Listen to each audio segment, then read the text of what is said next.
यहाँ पर आज हम एक प्रमुख विचारधारा के बारे में बात करेंगे और उस विचारधारा का नाम है व्यक्तिवाद।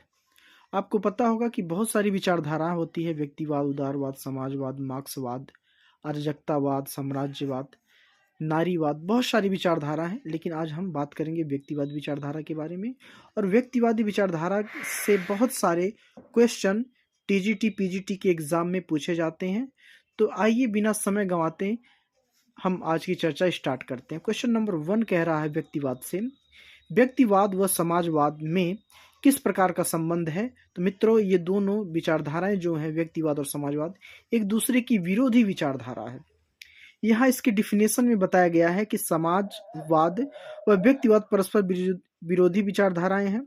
व्यक्तिवाद राज्य के अहस्तक्षेप का समर्थन करता है, जो पूंजीवाद को बढ़ावा देता है। पूंजीवाद के अंतर्गत उत्पादन, वितरण और विनिमय के प्रमुख साधन निजी स्वामित्व में रहते हैं। इसके विरोध में समाजवाद का उदय हुआ।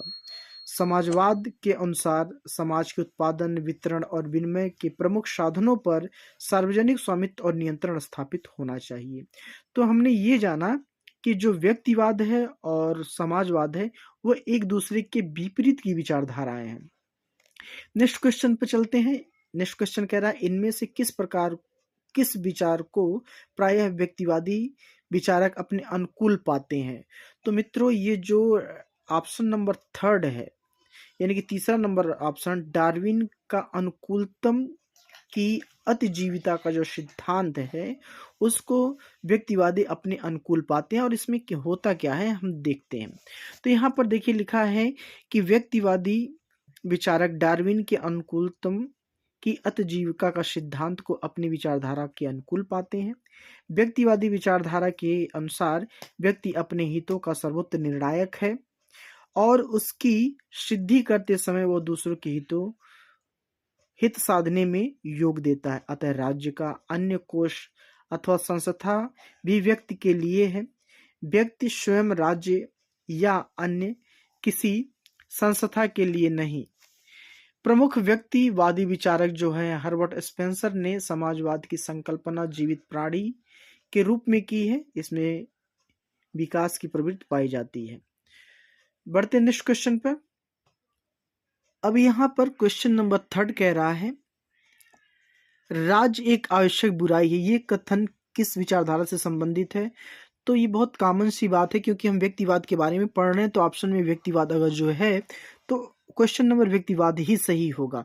लेकिन महत्वपूर्ण ये चीज है कि क्वेश्चन कितना इंपॉर्टेंट है। देखिए, क्वेश्चन पीजीटी 2024 में 2004 में पूछा गया प्रश्न है, व्यक्तिवादी सिद्धांत राज्य को आवश्यक बुराई मानता है। आवश्यक इसलिए कि केवल राज्य ही लोगों के जीवन, संपत्ति तथा स्वतंत्रता की रक्षा करता है, तथा बुराई इसलिए कि राज्य के प्रत्येक कार्य का अर्थ है व्यक्ति की स्वतंत्रता में कटौती करना। व्यक्तिवाद व्यक्ति और उसकी स्वतंत्रता को अपने चिंतन के केंद्रीय स्थान देता है। एडम स्मिथ, हेयर स्पेंसर प्रमुख व्यक्तिवादी विचारक हैं। बढ़ते हैं कुछ महत्वपूर्ण तथ्यों पर। यहाँ पर देखिए लिखा है, अराजकतावादी राज्य को अनावश्यक बुराई मानते हैं। अराजकतावादी अनावश्यक बुराई मानते हैं। सर्वाधिकारवादी राज्य को गौरवान्वित और महिमामंडित करते हैं। यानी जो सर्वाधिकारवादी विचारक हैं, वो उसकी राज्य को क्या करते हैं? महिमामंडित करते हैं, उसकी गौरवान्वित करते हैं। बहरहाल बढ़ते हैं नेक्स्ट क्वेश्चन पर। नेक्स्ट क्वेश्चन कह रहा है, राज्य का आवश्यक बुराई है, मत किसका है? तो ये व्यक्तिवाद से संबंधित है। फिर नेक्स्ट क्वेश्चन कह रहा है कि निम्नलिखित में कौन राज्य को आवश्यक बुराई मानते हैं? तो देखिए, ये 2002 में पीजीटी में पूछा गया प्रश्न है। तो ये व्यक्तिवादी जो है राज्य को आवश्यक बुराई मानते हैं। यहाँ पर ये क्वेश्चन कई बार रिपीट किया गया है। वो इसलिए बताया गया है कि देखिए, यहाँ पर देखिए DSSSB पीजीटी 2014 में पूछा गया प्रश्न है। ये पीजीटी 2011 में पूछा गया प्रश्न है। मतलब ये जो कथन है कितनी बार रिपीट हुआ है, ये हमको समझना है।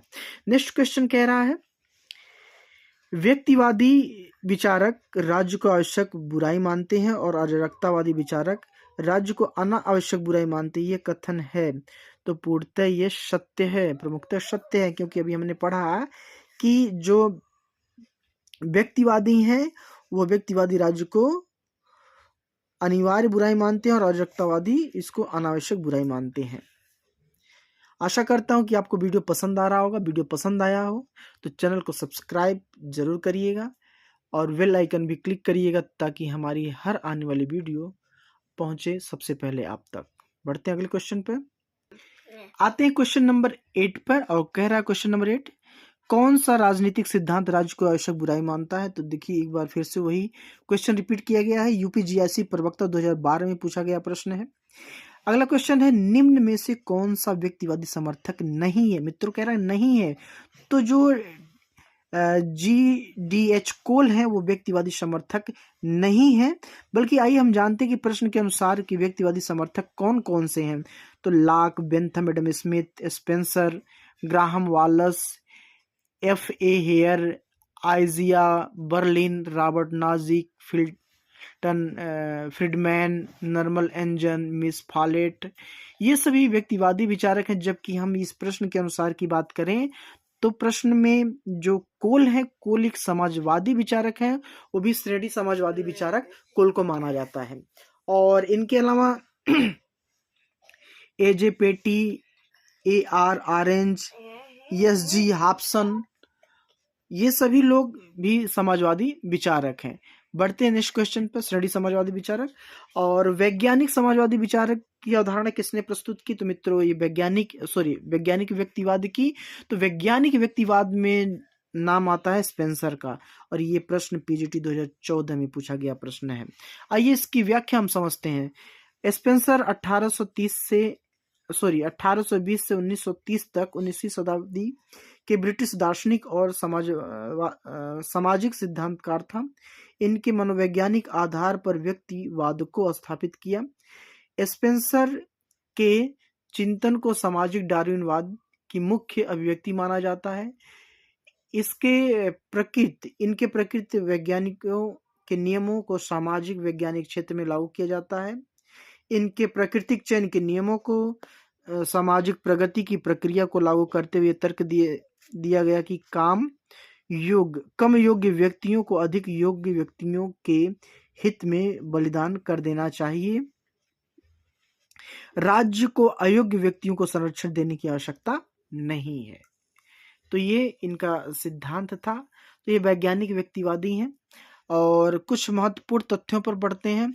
स्पेंसर ने सब तरह के कल्याणकारी कार्यक्रमों का खंडन किया है।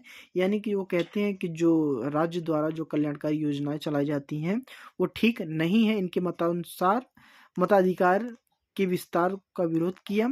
स्पेंसर ने आशा व्यक्त की कि कालांतर में बाजार समाज को इतना विनियमित कर देगा कि राज्य का अस्तित्व निरर्थक हो जाएगा।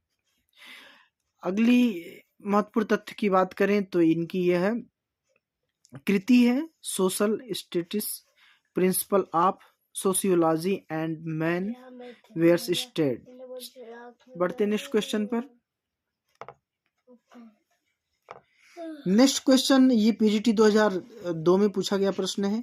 निम्न में से कौन सा आधुनिक व्यक्तिवादी का प्रणेता माना जाता है? तो ग्राहम वालस को माना जाता है।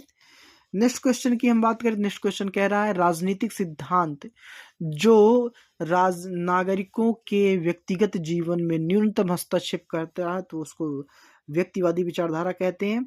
नेक्स्ट क्वेश्चन पर हम बात करें तो निम्न में से व्यक्तिवादी विचारक हैं? तो स्पेंसर व्यक्तिवादी विचारक हैं।